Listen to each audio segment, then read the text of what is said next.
Joining me now is former economic advisor under President Ronald Reagan, the great Mr. Art Laffer. Great to see you, Art. Thank you for being here. Obviously, inflation is already a terrible tax on the middle class, and it hits the lower your salary is, the harder it hits you, this inflation tax. But this is a direct tax on 30% of the middle class, and the president said we wouldn't get one. Yeah, well, it's so true. I wish these presidents and politicians wouldn't make these types of silly promises that they know and everyone else knows are not true.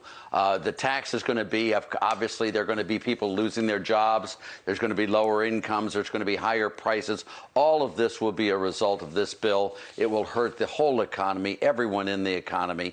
Now, the only people who will pay a lot less in taxes are people who don't earn as much, people who lose their jobs. Those people will pay a lot less in taxes. I don't think that's what President Biden meant when he said they won't pay any more taxes. I think what he meant to say was, this is really a bill tilted towards taxing the rich even more, which is devastating for the economy. Well, something else I wish wouldn't happen is when we have these White House briefings for them to say things about the Trump tax cuts that just aren't true. Said it just benefited the upper class, unlike our tax policy will be. Wasn't true. Over 60%. The New York Times said over 60% of Americans got a tax cut, and then they said all it did was benefit the rich people. There was no trickle down at all. Well, trickle down is, you were never using that phrase, trickle down, anyway. But the point is that you had blue collar real wage increases that we haven't had for 30 years. Yeah, that's very true. The Trump tax cuts worked for themselves very, very well. In fact, the Trump Tax Cuts and Jobs Act actually paid for itself in 2 years. If you look at total revenues of the federal government from the fourth quarter through the fourth quarter of 17 through the third quarter of 19, 2 full years, tax revenues in the federal government went way up compared to the prior 2 years, and that even more so than it had been with the prior 2 years from that. We've got the lowest rate of unemployment for minorities. The poverty rate was the lowest ever. I mean, all of these things worked very well for the Trump tax bill. Biden is trying to reverse a lot of this, and when he does reverse it, believe me, the film will play backwards, and the economy will do worse. The poor, the minorities, the disenfranchised, the undereducated will be hurt by all of this, David, and they won't collect the revenues, and they will have to spend more than they already said. If I may just continue for a second. Sure, go ahead. I was the first chief economist at the OMB when it was formed. Under George Shultz, I was chief economist there. Yeah. And when it was done, so I know these budget numbers. What these budget numbers are doing is, number one, they're fudging the budget numbers. By the way, as every budget bureau does, they fudge the numbers, but they're really doing it in this bill. And number two, by raising tax rates on supposedly the rich, they will collect a lot less revenues, and the economy will do a lot less well under that regime. It's a very sad situation. This bill is terrible, and if I may quote your mentor and my mentor, Larry Kudlow, save the country, kill the bill. Yeah, I actually saw that in a Wall Street Journal editorial. They didn't credit Larry, by the way, for that, which was a fault on their part, a rare fault on the editorial page part. I have to mention, though, there's another way in which the middle class is going to pay. I mean, there are a lot of ways in which you're paying. Inflation, this direct taxation on middle class, but also on the way the capital gains is going to affect the middle class. The Wall Street Journal had a great piece over this summer about a guy who's making $75,000 a year. He's a landlord.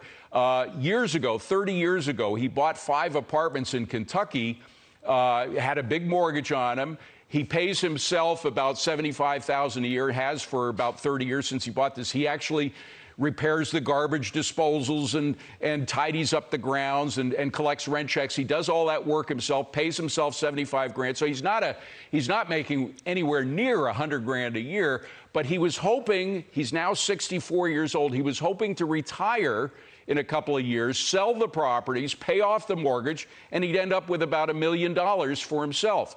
He'd have to pay twice as much in tax because of the increase. They want to go from 23.8% capital gains to 43.4%. So here's a very middle-class guy, hard-working middle-class guy. He's going to get hit solid by a huge increase in capital gains.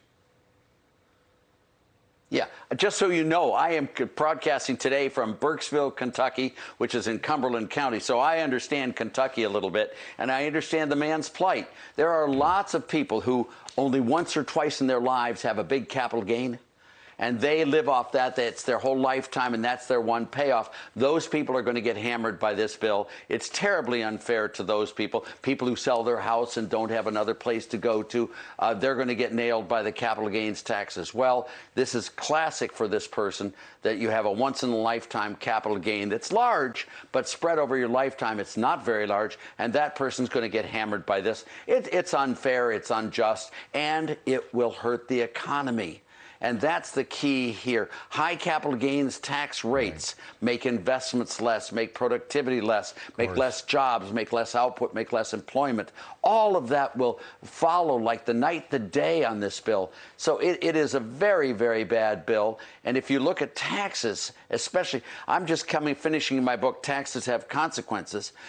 If you look at raising the top tax rates, what it does is it hurts the rich. That's true. But what they do, and they shelter much more, so you don't get their revenues, and it hurts the economy. That's the classic thing for the whole period. This is a really bad bill and a bad idea, in addition to the inflation that it's going to cause. Right. God, you should see the long list of questions I have, but we've run out of time. We run through time so quickly. Art, good to see you.